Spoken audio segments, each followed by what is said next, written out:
Night had fallen relentlessly over St. Grace Hospital. In room 304, 8-year-old Ethan Parker fought silently against a fate that seemed inevitable. The sound of the heart monitor was intermittent, each beat weaker than the last.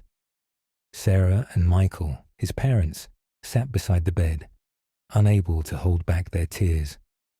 Ethan's pale figure, eyes closed and breathing labored, was a blow neither of them knew how to bear. Next to him, Charlie, the loyal golden retriever, never left his side. Lying at the edge of the bed, the dog kept his snout resting on the boy's hand, as if trying to protect him from something invisible. Hours earlier, Dr. Richard Coleman had entered the room with a grave expression. "I'm so sorry," he said, his voice breaking the silence. "There's nothing more we can do. Ethan's heart is too weak." Those words seemed to rip the ground from under Sarah and Michael. They knew time was running out, but hearing the final verdict was unbearable. Since then, the room had felt like a prison of despair, where every second was filled with silent tears and lost gazes. But Charlie, for some reason no one understood, seemed unwilling to give up. The dog paced back and forth, as though waiting for something. Suddenly he stopped, ears perked up. His attention turned to the window, where the full moon's light seemed to pierce through the glass with unusual intensity. It was as if he was sensing something the humans couldn't. The air in the room seemed to shift. Sarah, noticing the dog's restlessness, looked at Michael with a mixture of hope and despair. Suddenly, Ethan's heart monitor started beeping irregularly. The sound was a loud, shrill alarm that made Sarah scream. "Doctor, please, come quickly." The medical team rushed into the room, chaos taking over the space. Dr. Coleman adjusted the equipment, while the nurses tried to stabilize Ethan. Amid the confusion, Charlie leaped onto the bed, pressing his body against the boys. "Get that dog out of here," Dr. Coleman ordered, visibly annoyed. "No," Sarah begged, her hands trembling. "Please let him stay." "We've tried everything." The doctor hesitated but allowed it. Charlie lay next to Ethan, his deep breaths seeming to sync with the boys. What happened next left everyone in the room frozen. The heart monitor began to stabilize. Slowly, Ethan's body moved. He opened his eyes for the first time in days and, with a voice weaker than a whisper, murmured, the unspoken sacrifice. "Charlie, you didn't leave me." The words hung in the sterile air, amplifying the silence that followed, a silence so thick Sarah's sudden sob cracked through it like shattered glass. Michael's grip on Ethan's hand turned white-knuckled, his wedding band biting into flesh. Dr. Coleman's clipboard slipped unnoticed to the floor, his medical training collapsing under the weight of what his eyes registered, but his mind refused to process. Yet it was Charlie who held the room captive. The dog's amber eyes gleamed with an intelligence that bordered on human, his gaze locked on Ethan with eerie intensity. The veterinary textbooks in Dr. Coleman's memory offered no diagrams for this, no clinical terms for the energy that seemed to thrum between boy and dog, as if Charlie had woven himself into the very fabric of Ethan's faltering heartbeat. Monitor screens flared to life. Numbers climbed. Waveforms strengthened. The nurses exchanged glances. This wasn't medical science. This was the quiet defiance of love against entropy. Sarah collapsed forward, her forehead pressing against Ethan's as her tears baptized his cheeks. "You're here," she wept, her voice raw as a fresh wound. "You came back to us."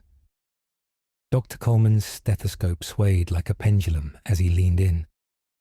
"I don't know what happened," he admitted, each word measured against a lifetime of skepticism. The ECG's steady green line mocked his textbooks, but Ethan is responding. No one noticed Charlie slumped to the floor. The golden fur that had glowed like a sunlit field under the moon's gaze now appeared dull. His ribcage rose and fell with effort, as though he'd run for miles across some invisible battlefield. The answer to Dr. Coleman's unspoken question lay in the dog's labored breaths. Love goes exactly as far as it needs to. Charlie's gaze never wavered from Ethan. Not when the nurses adjusted wires, not when the IV pump beeped its mechanical song. His eyes, usually warm with canine cheer, now held the depth of an ocean at midnight. Sarah's trembling fingers traced the slope of Charlie's head, her touch lingering where his fur grew damp with perspiration. "You saved Ethan, Charlie," she whispered, voice cracking under the weight of a gratitude too vast for words. "You're our angel." The monitors told a story of sudden stability, but the air thrummed with unspoken questions. Dr. Coleman barked orders, blood work, scans, neurological assessments, his usual confidence fraying at the edges. As medical staff swarmed Ethan's bedside, Sarah and Michael stood rooted like oaks in a storm, their son's fragile fingers curled around theirs. "Have you ever heard of animals healing people?" Michael's question cut through the clinical bustle. His thumb absently stroked Charlie's ear as he spoke. "Not scientific, but—" "Michael." Sarah's interruption came soft but firm. Her other hand never left Ethan's chest, rising and falling with each steady breath. "I don't know what happened, but I believe Charlie did something beyond us." Ethan's eyelids fluttered shut, not the desperate collapse of before, but the gentle descent of a child slipping into his first peaceful sleep in weeks. The machines sang their steady chorus, yet the room hummed with something science couldn't quantify. In the observation room, Dr. Coleman's pen hovered over charts that refused to make sense. His pristine white coat seemed dull under the fluorescent lights as test after test returned normal. The EKG strip curled mockingly from the printer, a perfect sinus rhythm where hours ago there'd been a heart in revolt. Back in 304, Charlie exhaled a shuddering breath, his body slumped against the bed's metal frame.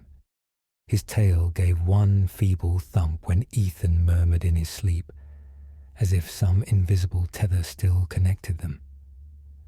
Michael watched, throat tight, as the dog's once glossy coat now seemed to hang loosely over his ribs.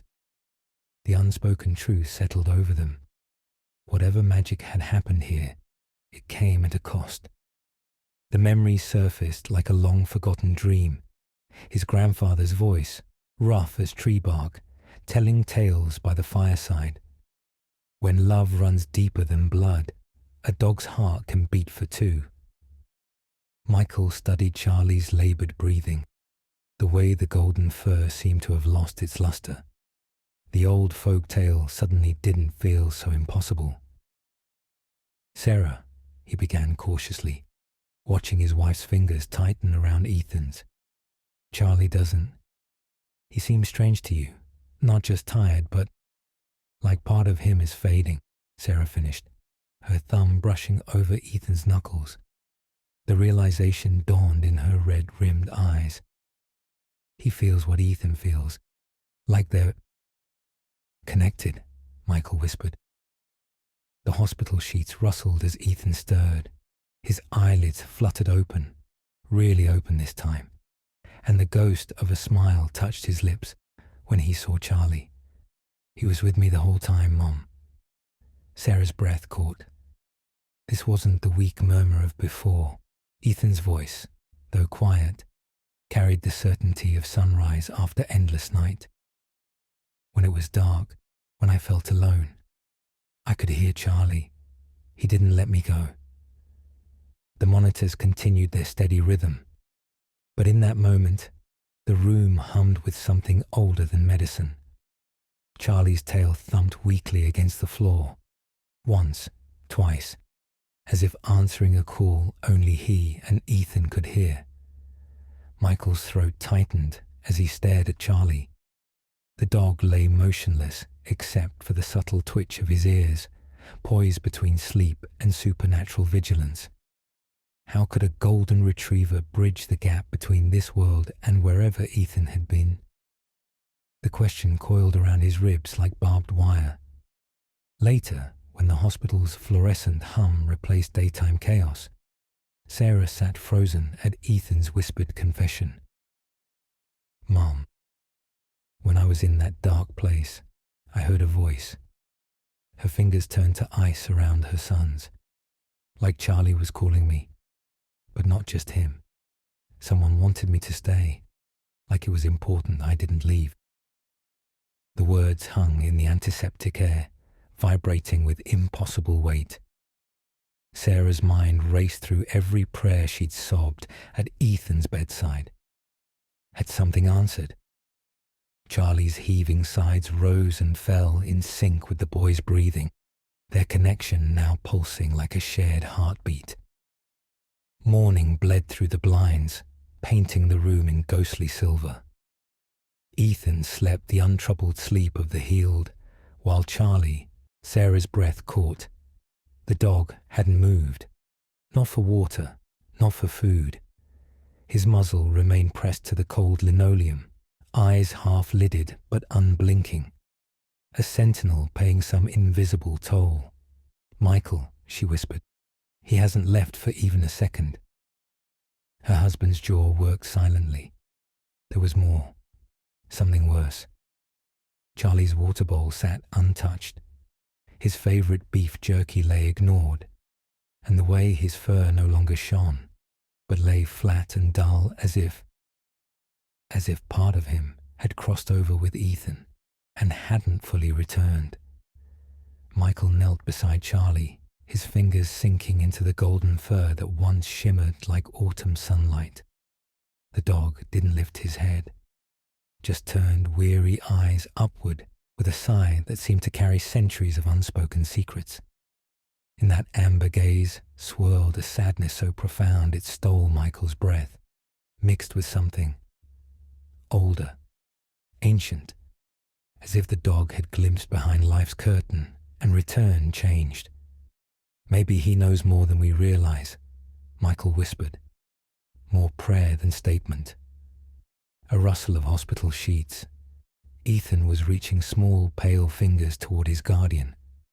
"I need him, Mom. He's the reason I'm here." The boy's voice, though thin as tissue paper, carried the weight of absolute truth. Sarah's hands hovered, part restraint, part reverence, before helping him lean toward Charlie. The moment shattered as Dr. Coleman entered, his clipboard clutched like a shield against the inexplicable. "Ethan's tests are normal, but this..." He tapped the charts, the numbers too perfect, too impossible. There was no medical indication he could recover this quickly. His eyes darted to Charlie, then away, a scientist confronting something his textbooks never covered. "Did you notice anything unusual?" The question hung between Michael and Sarah like a live wire. How could they explain the whispers from the dark place? The voice that wasn't just Charlie's, the way the dog's ribs now showed through his coat, as if he'd poured his very essence into Ethan's veins. "All we know," Sarah said carefully, "is that Charlie hasn't left his side." Dr. Coleman studied the dog.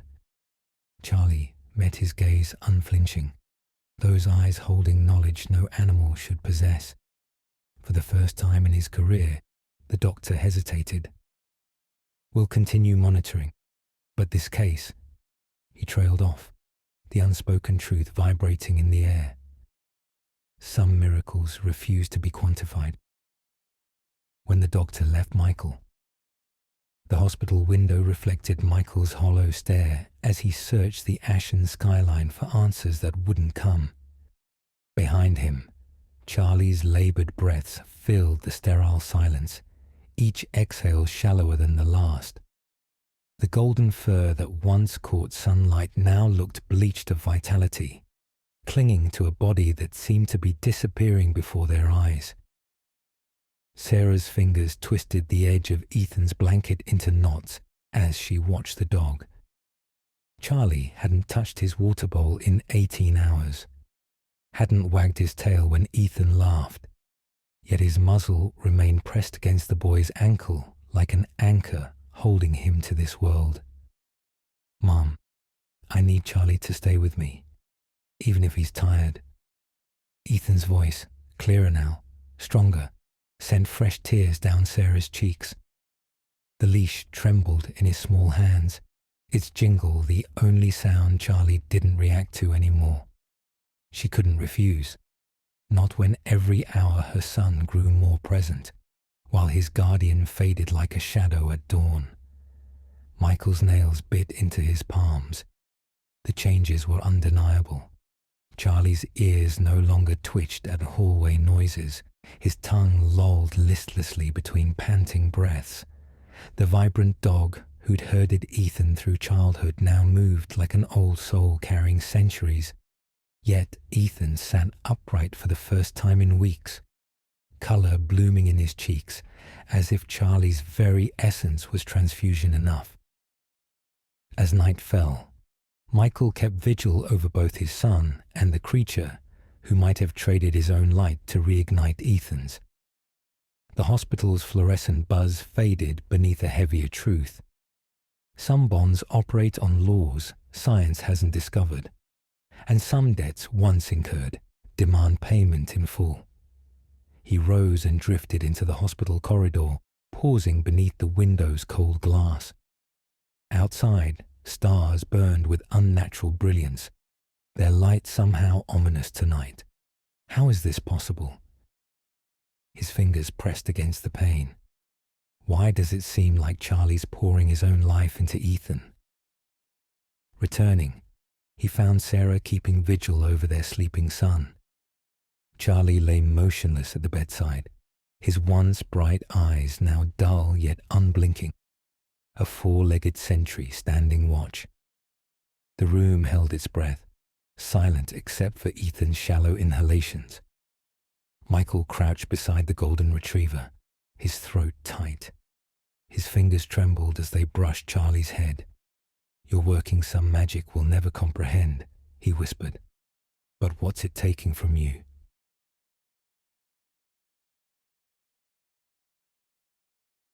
Morning brought Doctor Coleman bearing baffling test results. "Medically, this makes no sense," the doctor admitted, scanning the charts.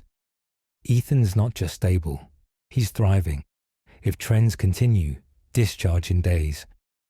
His gaze flicked between the parents. Was there some unrecorded treatment? Michael and Sarah exchanged glances. How could they articulate the truth? That the heartbeat sustaining the room came not from monitors, but from a dog's silent devotion. That with every breath Ethan regained, Charlie faded further.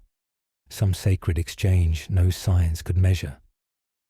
Michael staggered under the crushing burden of their reality. He retreated into the sterile hallway once more, hot tears streaking his face. A terrible moment loomed, one none of them could stop. The hospital lay unnaturally quiet. Ethan rested undisturbed while Charlie, positioned like a sentinel beside the bed, appeared increasingly frail. The golden retriever's eyelids fluttered weakly, as though sustaining Ethan had depleted his very essence.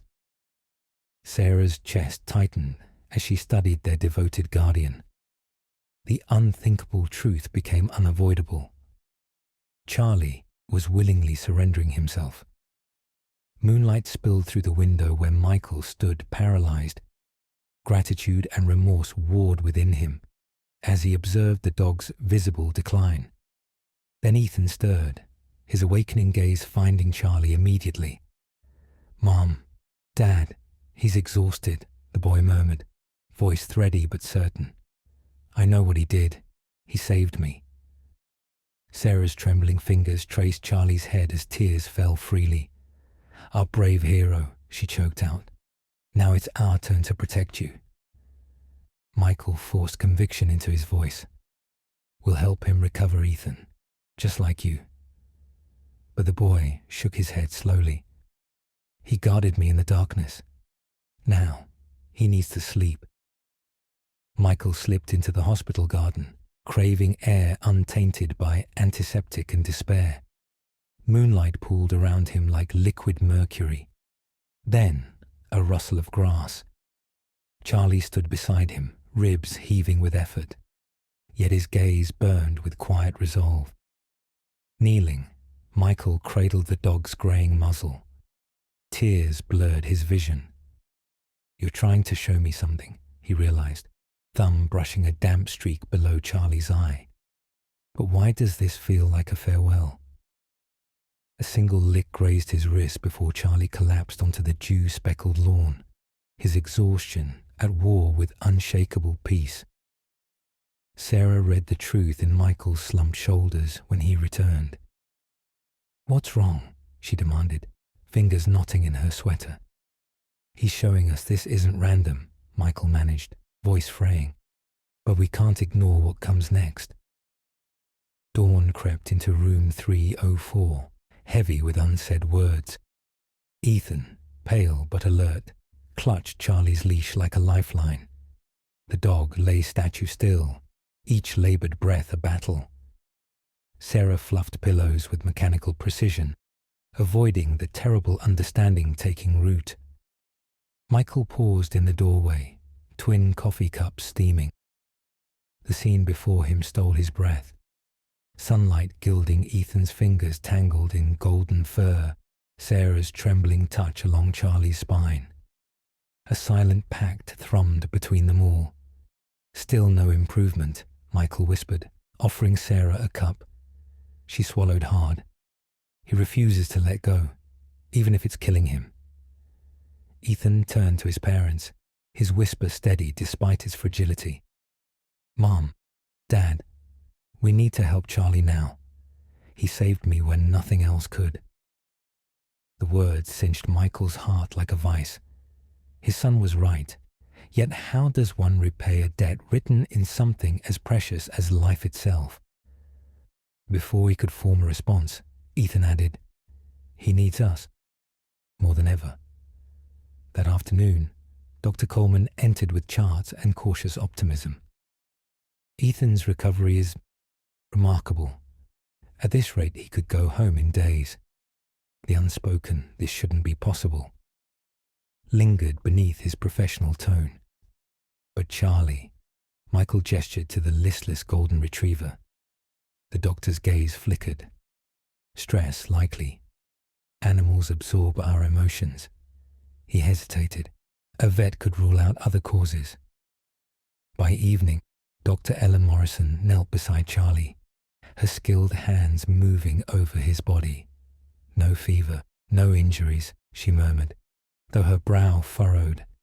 "This exhaustion runs deeper than physiology." Ellen stroked Charlie's fur, her touch gentle but deliberate. "He's not sick, not physically. It's like his spirit is exhausted." She glanced up. "You said he's been with Ethan this whole time." Michael's throat tightened. He refused to leave, as if standing guard against something we couldn't see. The vet's eyes softened with quiet understanding. "Dogs don't love like we do. They give until there's nothing left, sometimes in ways science will never explain." She traced the ridge of Charlie's spine. Whatever burden he's carrying, it's his alone to bear. As the door clicked shut behind her, Ethan reached out, his small hand trembling. "Mom, Dad." His voice was raw, stripped bare by fear and love. "Promise me Charlie will be okay. He has to know how much I love him." Sarah and Michael locked eyes over their son's head. No words could bridge the gap between hope and the terrible truth taking shape. But this much was certain. Some bonds defy reason. Some devotions run deeper than life itself. Night draped over the hospital like a heavy blanket, muffling the usual sounds until only silence remained in room 304. Ethan, now propped up in bed, watched Charlie with eyes that held both gratitude and grief. The golden retriever lay motionless beside him, his breaths labored, his once bright eyes now dimming like fading embers. Sarah cradled her son's hand between both of hers, her thumb tracing slow circles across his knuckles. Michael stood framed by the window, his silhouette rigid with unspoken sorrow, fingers digging into his pockets. "Mom," Ethan whispered, the words thick with emotion. "Charlie's so tired. But he won't stop. He's still trying to protect me." Sarah's breath hitched as she fought against the tears pressing behind her eyes. "He's the strongest soul we've ever known, sweetheart. Even now, he's watching over you." Michael crossed the room in 3 measured steps, lowering himself to kneel by the bed. His large hand engulfed Ethan's small one as he spoke gently. "Son, Charlie gave all of himself to bring you back. Maybe now, maybe it's our turn to protect him, to let him know it's okay to rest." His voice broke on the last word. "This is what love does. It gives until there's nothing left to give." Michael's words hung in the air like suspended breath. Ethan turned tear-bright eyes to his father. "I know, Dad." His voice was a frayed whisper. "But he needs to know. I'll remember. Always." Night draped the room in eerie stillness. The heart monitor's steady beep-beep underscored Ethan's recovery. But beside the bed, Charlie was slipping away, each breath shallower than the last. When his eyelids fluttered open just once, his gaze locked onto Ethan with an intensity that spoke volumes in the silence. Michael sank to his knees, fingers trembling through Charlie's fur. "You did the impossible, boy," he choked out. "Gave parts of yourself we didn't know could be given. Thank you." His voice shattered. "For being our miracle." Dawn crept in, gilding the walls in apricot light. Ethan awoke with an unfamiliar lightness in his chest. There, beside the bed, Charlie lay serene at last, muzzle resting on crossed paws, the tension finally gone from his limbs. Sarah folded Ethan into an embrace that spoke of both loss and gratitude. Michael joined them, his tears falling freely onto their joined shoulders. Though Charlie's body remained, something luminous lingered, a warmth in the sunlight, a whisper in the quiet, the kind of love that outlasts even death. In that quiet dawn, they understood. Charlie hadn't just saved Ethan, he'd etched into their bones a truth. Love outruns death. Sunlight pooled across room 304, liquid and strange. Ethan clutched Charlie's leash, staring at the window where shadows no longer danced. The air hummed with absence, and something else, something that made Sarah press a hand to her sternum when Dr. Coleman entered, baffled. "Ethan's blood work. It's not just normal. It's ideal." The doctor's pen tapped the chart. "There's no medical." "It was love," Sarah interrupted. "Simple, final." The garden visit came at twilight. Ethan's steps were slow but sure as he led them to a maple tree's dappled shade. Then, impossible, he pointed to empty grass. "He's here." Michael's breath caught. "Charlie." Ethan's smile was a fragile thing. "He says he's okay now, that he'll never really leave." Later, crayons scattered across hospital sheets as Ethan drew his proof. Charlie, wreathed in gold, standing guard before a family bathed in light. Ethan pressed the drawing against the wall with trembling fingers, smoothing the edges like he was touching something sacred. The crayon strokes blurred through Sarah's tears, Charlie's golden fur, his kind eyes, the glow around him like he'd captured sunlight itself. "So we never forget," Ethan whispered, and the words carved themselves into Michael's heart. That night, as Ethan slept, really slept, his chest rising and falling in rhythms Charlie had fought to restore, Sarah curled into Michael's side. The hospital chair creaked under their shared weight. "He loved us," Michael choked out, "in ways we'll spend our whole lives trying to deserve." Sarah clutched his shirt, the fabric damp where her tears fell. The space between them hummed with the echo of 4 heartbeats instead of 3. Sunrise painted the discharge papers gold. Nurses lined the hallway, some openly crying as Ethan walked past them. Michael carried the backpack that once held emergency meds, now just a boy's ordinary things. Sarah's grip on Ethan's hand was the only thing keeping her anchored to earth. And in Ethan's pocket, Charlie's collar rested over his heart, the tags leaving ghostly imprints on his skin. Then, home.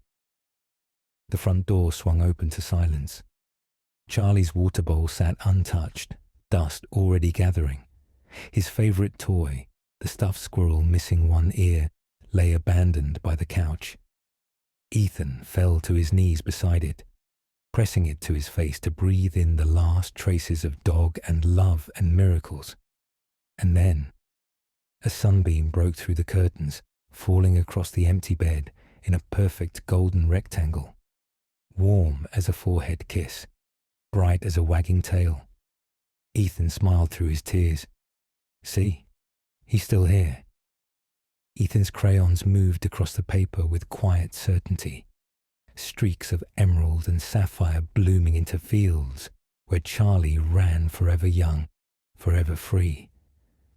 "Look, Dad," he whispered, pressing the drawing into Michael's hands. The dog in the picture glowed as if backlit by summer sun. "He's happy now, and he's telling us to be happy too." Something cracked open in Michael's chest. Not grief, but gratitude so fierce it burned. He knelt beside his son, the paper crinkling between them. "What if," his voice roughened, "what if we helped other animals like Charlie helped you?" Sarah's breath caught. She could see it instantly, Charlie's wagging tail approving from some sun-dappled afterlife. "Yes," she breathed, already reaching for her phone. "Yes, that's exactly what he'd want." By week's end, the shelter visits began. Ethan, still pale but radiant, sat cross-legged in kennel aisles, letting scrappy mutts lick Charlie's story from his palms. "He saved me," he'd tell wide-eyed volunteers, "so now we save them." Each adopted pup became a thread in Charlie's living legacy, a golden tapestry of second chances. Years later, when strangers asked about the framed crayon drawing in their entryway, the one with the luminous dog racing through endless green, Sarah would smile. "That's our first miracle," she'd say, while Michael added quietly, "and not our last." Somewhere beyond sight, a phantom tail thumped in agreement.